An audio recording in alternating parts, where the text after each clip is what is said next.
Mari kita bersatu di dalam doa. Pada siang hari ini ya Tuhan, kalau kami boleh ada di dalam persekutuan bersama-sama ini, kami meyakininya adalah sebuah undangan Tuhan kepada kami. Dan kami menyadari ya Tuhan, hari ini Engkau hadir di tengah-tengah kami, dan Engkau sedang menilik hati pikiran kami, dan Engkau mengetahui pergumulan kami. Engkau juga mengetahui kesulitan kami, bahkan air mata kami pun Engkau tahu. Dan kami bersyukur Tuhan, kami memiliki Tuhan yang mengerti perasaan kami. Dan kami mengucap syukur ya Tuhan, kalau kami memiliki Tuhan yang bukan hanya mengerti kami, namun juga ingin menolong kami, bahkan memberkati kami, dan membuat kami berhasil. Terima kasih ya Bapak. Kami serahkan jam pembicaraan firman-Mu. Mari Roh Kudus menolong kami untuk boleh menyampaikannya dengan baik, dan mendengarkannya juga diberikan pendengaran yang baik, supaya kami bersama-sama mengalami pertumbuhan karena pekerjaan Roh Kudus sesuai dengan kebutuhan kami. Terima kasih Tuhan, terima kasih. Mari beracara di tengah-tengah kami. Dalam Kristus Yesus Tuhan dan Juru Selamat kami yang hidup, kami mau bersyukur dan mau percaya. Amin.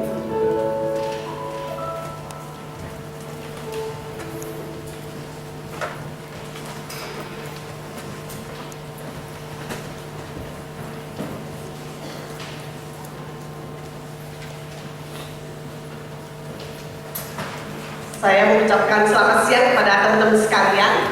Sebelum memulai firman Tuhan, saya ingin memperkenalkan diri begitu ya. Yang jauh di sana saya tidak bisa melihat dengan jelas wajahnya ya. Tapi saya tahu di sana ada orang, di sana ada, dan di depan saya juga ada. Nama saya Lelawati ya. Saya sudah menikah, dikaruniai seorang suami gitu ya, seorang suami, dan kami adalah pasangan yang paling serasi, yaitu dia hitam, saya putih, dan kami adalah pasangan kopi susu waktu di kampus begitu ya. Jadi kalau kami berjalan bersama, teman-teman kami mengatakan ini pasangan kopi susu muncul begitu ya, dan kopi susu sekarang bisa mengetop begitu ya. Dan itulah kami, dan Tuhan mengaruniakan kepada saya seorang putra ya, yang saya sebagai mamanya mengatakan paling ganteng sedunia. Nah itulah putra yang Tuhan berikan kepada saya, dan saat ini SMA begitu ya. Dan di situ saya bersyukur, dan pada siang hari saya bersyukur bisa ketemu dengan teman-teman walaupun tidak kenal begitu ya. Tapi melalui pertemuan ini dan perkenalan ini membuat teman-teman mengenal saya begitu ya. Dan saat ini saya pelayanan di Bajem Bakal Jemaat GKII, itu Gereja Kristen Injili Indonesia Taman Surya. Jadi satu pos yang kemudian berkembang, dan kemudian di situ saya Tuhan melayani ya. Jadi waktu saya masuk ke ladang, saya berpikir saya akan melayani, tapi ternyata melalui ladang inilah Tuhan melayani saya. Dan hari ini saya bersyukur Tuhan memberikan kesempatan kepada saya untuk saya dilayani oleh teman-teman begitu ya. Saya dilayani oleh teman-teman, dan saya diberikan satu kesempatan untuk menceritakan apa sih firman Tuhan yang saya akan sampaikan, dan akan kita bicarakan bersama-sama itu. Kemudian saya latar belakangnya, sekolahnya kata teman-teman sekolah tinggi-tinggi benar gitu ya, sekolah tinggi teologi Bandung begitu ya. Jadi di antara teman-teman kalau kita bicara sekolah tinggi-tinggi benar, itu saya STTB. Dan saat ini saya sedang melanjutkan kembali ya, di usia yang mau memasuki usia 50 begitu ya. Dan saya pikir saya ini partnernya teman-teman nih ya, usia masih muda, semangat sekolah, dan saya juga diberi kesempatan. Jadi saya ambil Emin begitu ya. Emin dan teman-teman kami itu bicara begini, ini kelas makan minum, karena dari berbagai daerah begitu ketemu di Bandung, selesai kuliah hang out, makan di mana, minum di mana begitu ya. Jadi kelas yang kami kelas Emin, makan minum katanya gitu ya. Nah itu mungkin sepintas pengenalan kita. Dan pada siang hari ini ketika dibicarakan kepada kita atau diajak kita bersama-sama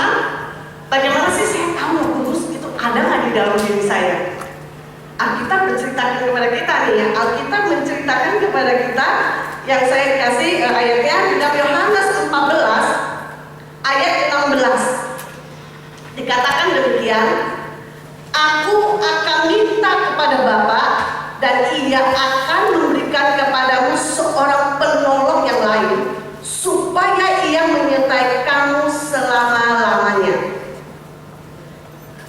Teman-teman sekalian, ini catatan Yohanes, seorang yang begitu dekat. Dan satu catatan di dalam kitab Yohanes membicarakan mengenai keilahian atau kealahan daripada Tuhan Yesus. Nah, ketika dia berbicara ini, catatan yang ada ini adalah bicaranya kapan sih? Ini mencatat apa yang Tuhan Yesus sampaikan kepada para murid. Ya, kalau kita lihat di depan, apa yang Tuhan Yesus lakukan? Tuhan Yesus menyampaikan ini tidak di awal kehadirannya, tapi menjelang akhir daripada penderitaannya, yang dia tahu sebentar lagi dia akan meninggalkan murid-muridnya. Dia mau menentukan mereka kembali ya. Jadi beberapa tindakan yang Tuhan Yesus lakukan, terakhir di pasal 13 dia berbicara mengenai pembasuhan kaki, kemudian mengingatkan kembali untuk saling mengasihi. Kemudian di 14 ini Tuhan Yesus mau berbicara pada murid-muridnya untuk mempersiapkan mereka ketika Tuhan Yesus tinggalkan mereka di tengah-tengah penderitaan di salib itu dan akan naik ke surga. Tidak usah khawatir. Ya, sebagai pemimpin dia mengatakan, saya tidak tinggalkan kamu begitu saja. Sekalipun saya disalib, saya menderita, saya disiksa, saya mati menurut manusia, sekali lagi saya tidak tinggalkan. Dan yang Tuhan Yesus mau tegaskan kembali dan dia mengajarkan kembali kepada murid-muridnya, saya memang pergi dan harus pergi. Supaya apa? Supaya akan hadir seorang penolong, itu Roh Kudus ya. Roh Kudus ini adalah oknum pribadi Allah yang ketiga, dan dia akan tinggal di dalam hati setiap orang yang percaya. Jadi ketika kita dibukakan oleh firman bahwa saya ini adalah satu pribadi yang berdosa, memerlukan keselamatan di dalam Kristus Yesus, dan ketika kita mengakuinya, dosa kita diampuni. Tapi yang terlebih indah lagi, saat itu Roh Kudus akan tinggal bersama-sama dengan kita. Dan ketika Roh Kudus tinggal di dalam diri kita, apa yang terjadi? Ya, kalau saya mengajak kita melihat kembali di Yohanes 16, dikatakan pekerjaan menghibur, pekerjaan Roh Kudus. Jadi ketika Roh Kudus tinggal di dalam diri saya bisa tahu nggak? Saya bisa ukur nggak Roh Kudus tinggal di dalam diri saya? Bisa. Roh Kudus disebut tadi ini di depan adalah Roh kebenaran. Ketika ditebus oleh Kristus, kita menjadi pribadi yang dibenarkan. Oleh sebab itu hidup kita mengejar kebenaran. Kalau sebelum percaya, ketika kita bohong kita takut. Takutnya apa? Ketahuan, ya kan? Takut ketahuan, takut dimarahin, takut distempelin, tukang cipwa, begitu ya, bahasa Jakarta itu tukang cipwa. Itu. Tapi ketika Roh Kudus tinggal di dalam hati kita, itu tidak menjadi sebuah persoalan lagi. Yang kita takutkan adalah hati kita. Yang hati kita takutkan adalah, saya sudah mendukai Roh Kudus enggak ya? Saya membuat sedih enggak ya Tuhan saya ya? Saya tidak melakukan itu bukan karena saya takut ketahuan atau takut dikucilkan orang atau di stempel Mr. Cipta, bukan, tapi karena saya takut melukai Roh Kudus yang adalah satu pribadi yang bisa dilukai. Saya bisa ngecek Roh Kudus tinggal di dalam diri saya, ya, senantiasa melakukan kebenaran. Nah, ini ujiannya nih ya. Kita ada kelas ujian, ada kelas paper begitu ya. Hati kita kan berbicara. Ketika ujian, nyontek nggak? Nyontek nggak? Pernah nyontek? Pernah nyontek? Rasa nyonteknya apa? Deg-degan, itu pertama kali. Ke 10 kali biasa kali ya. Itu yang udah ke 10 kali udah profesional. Pertama kali amatiran, tangan kaki dingin, gemeteran, ya.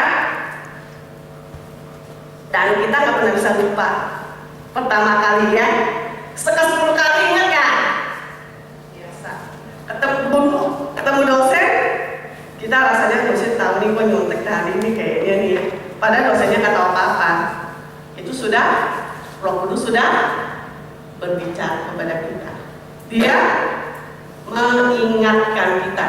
Ketika dosa masuk, dia tuduhkan, ayo, engkau sudah nggak benar. Ketika engkau bohong, ketika saya bohong, bersuara.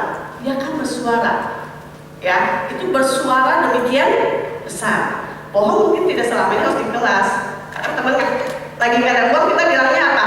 Aduh, males banget ya, capek lah, istirahat lah, banyak belum dikerjain. Padahal nggak ada duit sebenarnya, ya. Kenapa saya bisa bicara gini? Karena saya sama, itu ya pernah ngalamin. Ujian, lagi bokeh nih, temen aja, ayo hang out pakai apa? Ya, hang out pakai apa? Muncul, yuk mau bicara apa? Lagi banyak tugas, lagi males, atau benar-benar lagi bokeh? Yang mana kita mau ngomong? Saya bergumul tuh ya, ngomong bokeh, ya gengsi ya. Ngomong banyak tugas, yang nggak ada tugas sih, lagi nggak ada tugas, lagi males, semuanya kan bisa ojok-ojokin kita ya. Kalau kita kalah, ya celaka juga ya, rame-rame keroyokan begitu ya. Karena saya lebih banyak teman-teman saya itu pria gitu ya. Udahlah, nggak asik kalau nggak ada kamu, rayuannya tuh mau tuh ya. Kadang-kadang kan saya mulai keras begini, tapi kalau dirayu sedikit udah goyang gitu ya. Itu kelebihan saya tuh ya. Ya itu. Jadi terakhir saya putuskan apa? Teman-teman sorry ya, kantongnya lagi cekak. Ya lagi cekak, sorry banget. Mereka kaget, ada pengakuan cekak tuh ya. Jangan tuh seorang lagi jangan mengakui satu kekurangan yang ada di dalam diri saya, jangan. Gitu ya. Kaget mereka kasar kusuk. Oh si Lela bisa cekak juga ya. Cekak bisa, akunya itu yang kita bingung, begitu kan ya. Siapa yang bekerja? Bukan Lelanya. Sekali lagi, Roh Kudus. Saya hanya dikasih pilihannya. Tuhan izinkan sekeliling kita untuk boleh memuji sekaligus menyatakan Allah hadir, Allah berdaulat. You mau punya relasi nggak? Kalau you mau punya relasi, you tidak akan melukai dia. Saya yakin kalau yang punya pacar berusaha tidak melukai pacarnya, betul nggak? Bisa bikin sesenang-senangnya. Sampai kita gempor juga biarin, yang penting dia senang, benar nggak? Yang cowok-cowoknya coba, capek tugas banget ini. Ceweknya bilang, yang akhirnya mau. Iya, langsung semangat, sehat, tiba-tiba gitu ya, jalan. Kalau mama yang suruh, mama nggak tahu ya, di badan mau mati nih mah. Ya, mama nggak ngerti ya, capek nih mah, nggak tahu benar. Tapi begitu pacarnya telepon, seolah-olah sudah langsung dapat bayar dan siapa begitu ya, si Popeye langsung gitu ya. Itu ya, itu yang terjadi. Jadi di sini disediakan sarana untuk menyatakan Roh Kudus hadir, Roh Kudus berkarya melalui berbagai peristiwa. Jadi ketika sesuatu muncul, bersama-sama munculnya iman kita akan dibukakan melalui peristiwa yang baik maupun yang buruk. Dan Roh Kudus bekerja. Sekarang tinggal kita memutuskan mau yang mana. Ya, satu soal kita nggak bisa kerjakan. Kiri kanan kita bisa kasih contekan. Pilih yang mana? Satu soal lagi loh, tanggung lo ya. A. Ya siapa yang nggak mau A? Saya mah pasti ngejar A, ya. Gitu, saya pasti kejar A. Kalau dosen bisa kasih A plus, saya juga mau A plus begitu ya. Dulu kita kuliah tuh ada A plusnya tuh ya. Bukan A plus ya, A plusnya itu kita kejar itu, ya. Amin, biasa A plus itu kita kejar. Apa yang kita pilih? Tuhan, Engkau tahu kondisi saya, Engkau tahu situasi saya. Tanggung Tuhan, ya Tuhan ya. Satu lagi aja. Apa-apa ya Tuhan ya, namun saya. Itu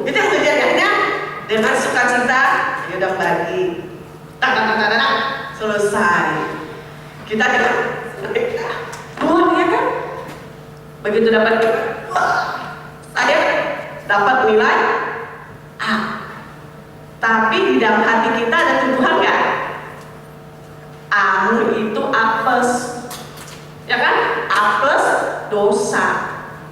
Nggak tahu nggak? Gimana? Apes plus dosa. Tapi kita jangan ingat ya, plusnya ini ya, plus dosanya jangan ingat, tahunya A plus. Jangan bisa ingatkan. Nah di sini sebuah tantangan buat orang percaya. Banyak hal lagi yang ada yang akan disodorkan kepada kita plus-plusnya, yang akan melukai Tuhan, yang akan membuat kita semakin merosot kerohaniannya. Sehingga 267, ya kalau pemusik ngerti ya, 267 itu kalau dibacakan relasi kita dengan Allah, khususnya dalam Roh Kudus yang tinggal di dalam hati kita semakin jauh. Karena ada ketidakterbukaan, ketidakjujuran, ketidakbenaran, ketidakkudusan, itu membuat sebuah jarak. Contohnya kalau kamu bohong gitu ya di rumah ya, nggak ada uang apa-apa, kamu bilang sama mama ada uang ini, uang itu, tapi dapat uang. Lama-lama tenang nggak? Kamu tahu, kita tahu. Saya adalah pribadi yang merongrong. Dan kita makin lama makin menjauh. Ketika makin pacar, sebuah jarak akan terbentuk. Apa sadari? Tapi bisa disadari. Kita sadar. Kita bersama-sama kembali melihat. Jadi kita bisa tahu Roh Kudus ada di diri kita. Ya, dari mana? Kebenaran. Karena Dia Roh kebenaran. Selalu merindukan melakukan yang benar menurut firman Tuhan. Oleh sebab itu memerlukan relasi 267 yang demikian kuat supaya kita tahu maunya Tuhan apa. Melalui firman-Nya kita jadi tahu maunya apa, mestinya apa. Dan di sini Tuhan menyatakan kuasanya. Ini cerita yang dikisahkan oleh Yohanes. Ya, oke? Nah, saya kembali di dalam Yohanes 16 dikatakan di ayat yang ke-8 dikatakan, aku akan mengutus dia kepadamu, yaitu Roh Kudus, dan kalau Roh Kudus datang, ia akan mengisapkan dunia akan dosa. Nah di sini lebih tepat dipakai menuduh, ya. Ia akan menuduh dunia akan dosa, kemudian akan kebenaran dan penghakiman. Kita selalu dibawa kepada dosa. Iblis akan mengintimidasi ketika kita melakukannya. Ya, mengintimidasi, udah nggak usah melakukan yang baik. Toh kemarin kamu juga udah bohong. Padahal kamu udah lanjut terus melakukan dosa. Itu intimidasi, pekerjaan daripada kuasa gelap. Menuduh dan menarik kita jauh daripada Allah. Tapi kalau Roh Kudus membangun dan terus menyadarkan kita dan membawa kita untuk boleh selalu kembali kepada pekerjaan yang harusnya kita lakukan, yaitu kebenaran. Dan kita diingatkan kembali juga, Roh Kudus mengingatkan, hidupmu bukan hari ini. Ada masa expirednya, oke? Kamu ada masa expirednya? Ada, saya punya. Persoalannya tidak tertera. Belum pasang chipnya, belum ada chipnya.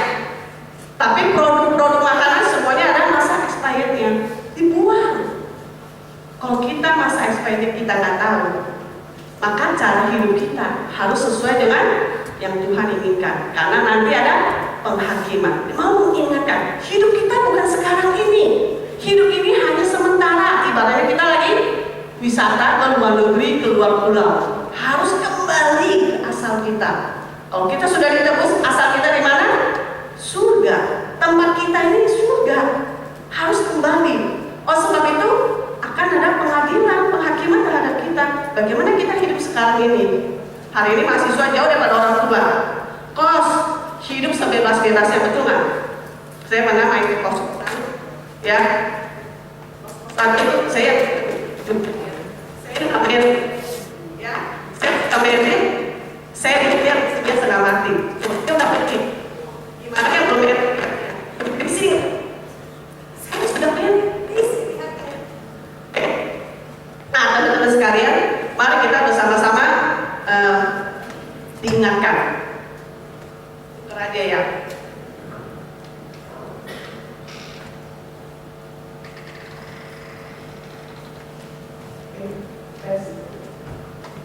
Nah, kita akan masuk di dalam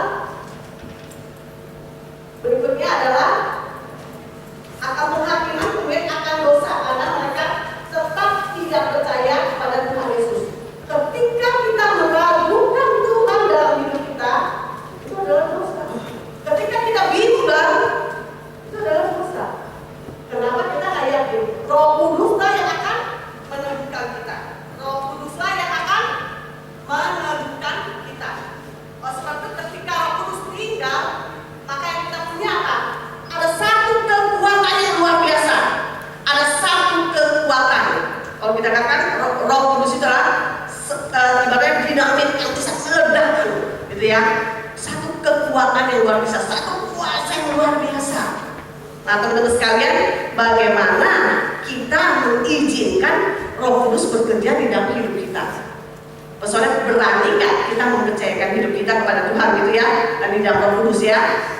Dan kemudian dikatakan kita mesti ingat, ketika Roh Kudus tinggal dan kita melakukan kebenaran itu, dunia tidak tahu, dunia tidak kenal. Dunia beda dengan saya. Saya beda dengan dunia. Siap nggak melakukan kebenaran? Siap nggak mengizinkan Roh Kudus bekerja dalam hidup kita? Akan timbul perbedaan.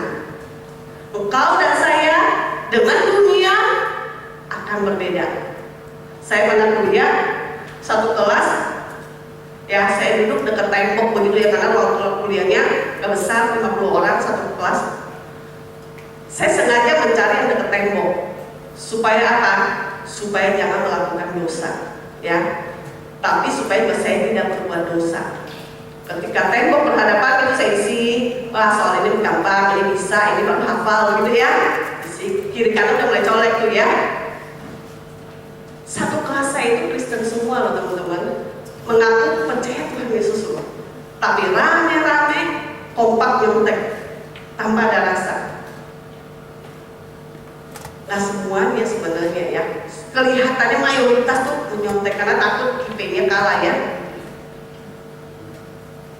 Ketika ada satu soal mereka nggak bisa kerjakan dan saya yakin soal saya itu betul, saya yakin sekali itu pasti betul. Mereka minta, gak bantu, kasihan ya, temen lo ya, gak solidar banget ya, mau bantu, berdosa, berdosa, berdosa.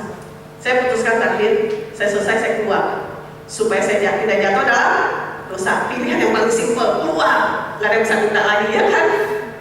Betul, setelah saya keluar, seminggu saya dimusuhin satu kelas. Pelit, ya. Kemudian saya sipit sendirian soalnya ya. Saya sipit sendirian, artinya yang paling cantik, paling putih lah saya gitu ya. Orangnya geeran gitu. Ya. Nah, seminggu saya tidak diajak ngomong. Sedih gak sih teman-teman? Masuk ke kelas, seolah kamu gak ada. Sedih gak? Sangat amat sedih. Tapi disitulah Roh Kudus berbicara. Roh Kuduslah meneguhkan, mengingatkan. Gak usah sedih, gak perlu khawatir. Aku ada bersama kamu. Mereka tidak mengenal kebenaran. Mereka percaya Tuhan Yesus bilang ya, tapi tidak mengenal kebenaran dan tidak mau melakukan kebenaran. Ketika kau lakukan, akan berbeda. Itu rasanya loh. Kamu udah rasakan ya? Nah, kamu bisa cerita. Ya. Tadi Tuhan Yesus ceritakan ya, ini sekarang cerita saya. Saya dengan Roh Kudus loh seperti ini. Rasanya sedih, dijauhin, tidak dimengerti. Ketika melakukan kebenaran, teman-teman ceritamu apa? Ya berikutnya, teman-teman harus bisa cerita. Ceritaku tentang Roh Kudus tinggal di dalam aku bisa merasakannya ini loh. Berapa kali Roh Kudus berkarya dalam hidupku, menyelamatkan aku, mengingatkan aku, dan meneguhkan aku dalam perjalanan hidup yang seringkali goyah. Diputus pacar kita pusing, gak dapat pacar pusing, dapat pacar lebih pusing lagi, ya kan? Di mana peneguhannya? Ya, disitulah Roh Kudus akan bekerja ketika kita punya relasi yang luar biasa dengan Roh Kudus. Dan teman-teman sekalian, sekali lagi Tuhan mengingatkan, Roh Kudus dia berbicara dan dia hadir di hadapan hidup kita. Dia tidak berkata dengan apa yang dia mau, tapi dia berkata dengan apa yang Bapa mau dan apa yang Tuhan Yesus mau. Demikian juga kita. Hidup kita bukan apa kata saya maunya bukan. Roh Kudus maunya apa, firman maunya apa, saya melakukannya. Dan hari ini banyak yang tidak mungkin. Oke, teman-teman, pintu masuk tadi bersama dengan Allah mungkin. Tapi kalau kita mau lihat dunia ini, sangat tidak mungkin kita melakukan kebenaran firman dalam hidup ini. Tapi ketika kau bersama dengan Roh Kudus, kau akan temukan luar biasa Roh Kudus itu. Kemarin ada seorang anak kecil, paling kelas 1 SD, gitu ya. Dia berdoa kepada Tuhan. Tuhan, Caca jam tangannya sudah rusak, sudah ngomong sama papa mama, tapi sekarang juga Tuhan belum kirim jam tangan Caca yang baru. Saya nggak tahu doa ini anak, saya nggak tahu. Ketika ada teman saya mau kemana, saya titip jam tangan main-mainan, bukan jam tangan seriusan, main-mainan. Dia bilang, Mama puji Tuhan. Tuhan itu luar biasa loh Mama. Doa aku dia kasih tahu ke Ilela loh. Maka Ilela kirim tuh jam tangan buat Caca. Anak SD. Kelas 2 atau kelas 3 SD. Kita gimana? Kita dapat, kita bilang apa? Hasil usaha gue tuh ya. Capek-capek gue berdua kiri kanan, gue dapat, wajar. Tapi seorang yang masih sangat bergantung dengan Tuhan, dia melihat bagaimana Tuhan membuka. Dia pernah berpikir, saya akan kirim sesuatu buat dia, tak pernah. Saya pernah berpikir sesuatu buat dia, tak pernah juga. Itu pas kebetulan saya lagi jalan. Tuhan menggerakkan, saya sadar, saya nggak sadar mungkin. So, saya bilang, kayaknya pengen beli ini buat dia. Selesai. Itu juga udah beli sebulan yang lalu, baru kirimnya bulan ini, ya kan? Waktunya lambat bagi si Caca, tapi dia mampu menangkap momen ini. Teman-teman, ceritamu apa? Roh Kudus berkarya dalam hidup kita. Tahu Roh Kudus hidup tinggal di dalam diri kita? Tahu. Kebenaran harus selalu muncul. Dan tahu dosa tidak boleh tinggal di dalam diri kita. Dan kita harus tahu juga melakukan apa yang Allah mau. Bagaimana kita tahu? Kembali ke firman. Dan kemudian kita juga tahu dialah yang akan terus meneguhkan kita. Berbagai persoalan diizinkan terjadi buat apa? Buat menyatakan kedaulatan Allah, kedaulatan Roh Kudus, dan juga mau menyatakan betapa tidak ada apa-apanya persoalan yang ada. Saya berdaulat. Dan disitulah iman makin bertumbuh. Ada satu peristiwa yang saya belajar. Saya diajar oleh Tuhan itu luar biasa melalui ikan koki. Ya, waktu di gereja, saya tinggal di gereja, ada sebuah akuarium yang ada semburan airnya gitu ya. Kemudian tugas saya banyak, numpuk, jadi tegang. Akhirnya saya duduk depan akuarium ya, liatin. Udah satu hari di pinggir jalan saya beli sekantong ikan gitu ya, ikan koki. Saya jempurin, itu masukin. Saya duduk di situ, saya liatin ikan koki ngapain aja berenang sana sini. Ada satu ekor ikan koki nakalnya bukan main. Ya, dia datang ke semburan itu yang begitu. Begitu dia sembur gitu, gitu langsung ketembak di mana? Dinding akuarium kan kaca tuh dia. Begitu, saya biar mati dan gocek hilang darinya. Gocek yang di otak saya bukan ikan kokinya mati, gocek hilang nih ya. Apa itu jadi? Dia semua ini berenang lagi, gocengnya jadi hilang. Lama saya lihat lagi, dia berenang lagi dekat-dekat. Saya pikir saya udah mengusir nih. Ini kalau sekali lagi kamu bikin gini, konyol nih goceng beneran hilang nih ya. Tapi hati saya lihat duduk aja, duduk tenang di situ, nontonin. Saya duduk lagi tenang. Benar, itu lagi. Saya jadi ini kayak mesti diangkat kayaknya tuh ya. Terakhir, jangan diem aja, kamu duduk di situ lagi aja, duduk. Saya duduk lagi liatin. Begitu lagi. Tapi besok saya datang lagi, dia sedang bermain dengan semburan yang keras itu. Dia tidak lagi kejeduk lagi di dinding akuarium. Dia sedang bermain-main berputar-putar di situ. Kamu bisa menangkap apa? Kamu bisa menangkap apa? Setiap persoalan yang demikian pelik yang bisa mematikan kita. Kalau kita menghindar, kita akan mati. Tapi ketika kita menghadapinya dan kemudian kita punya otot iman yang kuat, persoalan itu, semburan itu menjadi teman bermain kita. Kita bisa menikmati. Di situ saya belajar. Tekanan demikian dahsyat, saya bisa mulai menikmati tekanan itu. Dulu saya bisa emosi dengan tekanan itu, tapi sekarang saya bisa menikmati. Mungkin banyak persoalan yang teman-teman sedang hadapi, dosennya BPin, gitu ya, hasilnya nilainya pelit, gitu ya. Saya bilang sama suami saya kalau dia koreksi, gitu ya, tugas ya. Kalau dia langsung saya periksa, saya suka. Ya kalau suami saya koreksi, kalau yang ini, percaya saya kerjain. Saya biasa mulut ke atas. Suami saya bilang, aduh nilai pada berantakan dan terutama yang pegang. Saya uji dosen yang pelit-pelit, lemah dikit, mahasiswa udah berjuang, kamu nggak tahu sih. Saya bilang begitu kayak pada jadi mahasiswa aja. Ya. Jadi dia bilang besok-besok udah mulai tugas lagi kamu. Diliburkan sebagai asisten dosen. Ya. Kata istrinya puji Tuhan gitu ya. Bisa jalan-jalan, jadi nggak usah koreksi. Nah di situ kan kita masa kenapa sih 0, itu loh ya, mempengaruhi IP kan bisa 4, jadinya begitu kan ya? Kenapa yang bisa nggak dapat? Ya, nah di sini kita belajar. Keluarga bisa punya masalah, teman bisa punya masalah, kampus bisa punya masalah, masih banyak lagi punya masalah. Tapi sekali lagi, ketika kau izinkan Roh Kudus tinggal dan hidup dan kamu mengerjakan apa yang Dia mau, teman-teman bisa menikmati setiap persoalan dengan ucapan syukur. Dan di situ kita melihat apa?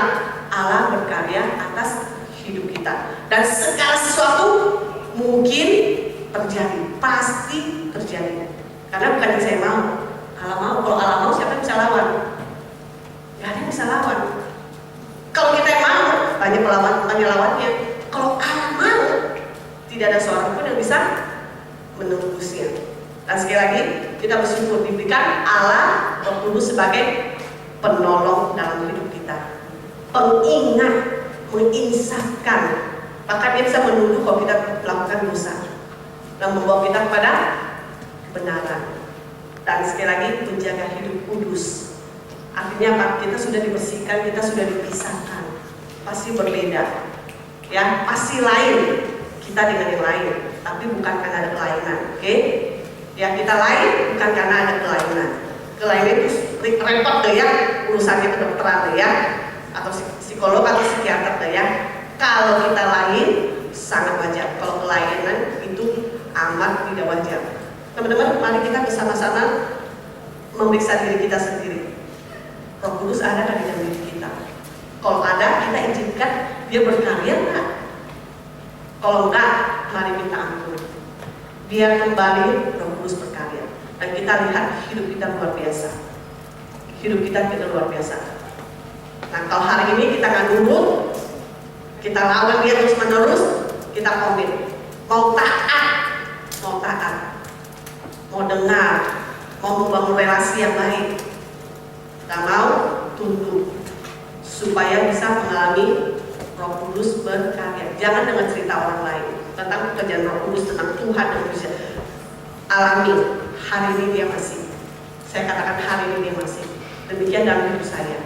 Demikian dalam hidup saya. Hidup Anda catatannya apa? Yohanes mencatat. Tuhan Yesus memberikan kesempatan Yohanes mencatat apa yang Tuhan Yesus ceritakan. Hari ini saya punya catatan tentang saya dengan Tuhan. Saya bisa ceritakan. Teman-teman punya kisah apa dengan Roh Kudus? Ada catatannya dan bisa sampaikan dan menjadi berkat. Mari kita bersama-sama berdiri dan mari kita ambil waktu tenang sejenak.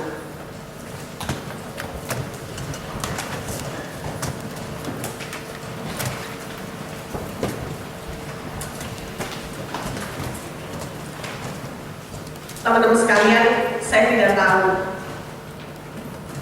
apakah teman-teman sudah memahami Roh Kudus dikaruniakan kepada setiap orang yang mengakui dirinya berdosa, memerlukan juru selamat. Ketika kau pernah lakukan itu, percaya Roh Kudus tinggal di dalam hidupmu. Nah, ketika Roh Kudus tinggal di dalam hidupmu, mengertikah kita apa yang harus kita lakukan? Sudahkah kita membangun relasi yang baik dengan Roh Kudus? Izinkankah Roh Kudus melakukan berbagai hal yang luar biasa melalui kehidupan kita? Atau kita meragukan Dia? Tidak mungkin. Atau kita katakan di dalam Roh Kudus tidak ada yang mustahil. Apapun persoalannya hari ini, Roh Kudus mampu berkarya, dan Dia mau melakukannya buat engkau untuk boleh menyatakan kuasanya. Persoalannya, maukah kau meresponi Roh Kudus yang mau bekerja?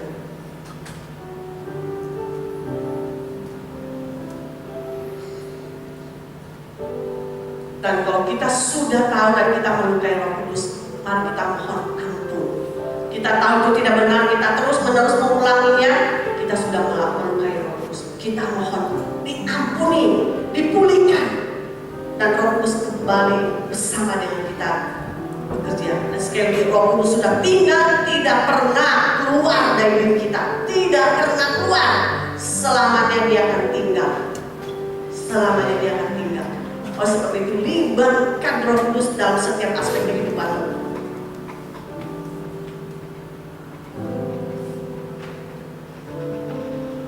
Bapa yang di surga, terima kasih untuk catatan Yohanes yang sudah dikisahkan oleh Tuhan Yesus.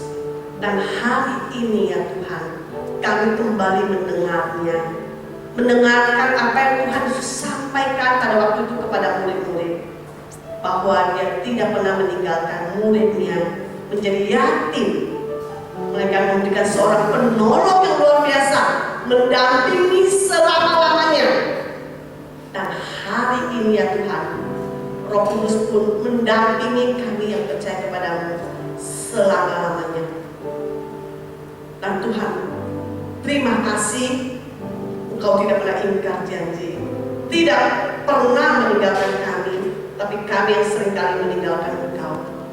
Bahkan kami kerap kali menentang, melawan, memberontak dalam hidup kami terhadap pimpinan Tuhan. Kami mohon ampun. Dan pada siang hari ini Tuhan, ketika kami semua sudah mendengar, kami mengucap syukur Roh Kudus akan menolong setiap kami untuk memahami kebenaran firman ini di dalam keterbatasan hamba-Mu menyampaikan. Roh Kudus yang tak terbatas akan menguraikannya, dan Roh Kudus yang tak terbatas akan berbicara dan menyempurnakannya. Terima kasih ya Tuhan, terima kasih Roh Kudus. Dan apabila teman-teman kami yang ada berdiri di hadapan Tuhan dengan berbagai pergumulan, berbagai kesulitan, dan hidup mungkin di dalam dosa yang mengikat, ketika dia datang berseru kepadamu ya Tuhan, Roh Kudus mari bebaskan, beri kemenangan, dan ubah hidup kami ya Tuhan, supaya kami benar-benar berbeda dengan dunia ini, dan kami menjadi duta-Mu ya Tuhan. Terima kasih ya Bapa, terima kasih. Sekali lagi, Roh Kudus mari tolong setiap kami yang ada dalam ruangan ini. Tidak ada seorang pun yang Kau lewatkan ya Roh Kudus. Dan terima kasih untuk kesabaran-Mu terhadap kami. Terima kasih Roh Kudus. Dan kiranya kami memanfaatkan kesabaran-Mu itu dengan baik, supaya kami tidak terus-menerus lagi tidak bijak. Terima kasih. Terima kasih ya Tuhan, berkati teman-teman sekalian, dan berkati keluarganya, dan berkati juga setiap pimpinan daripada PH ini, kiranya juga boleh membawa kami sekalian semakin dekat kepada-Mu, dan setiap pengurus Tuhan yang memberkati dan Tuhan yang menolong. Terima kasih Tuhan, dalam Kristus Yesus kami berdoa, kami mau percaya.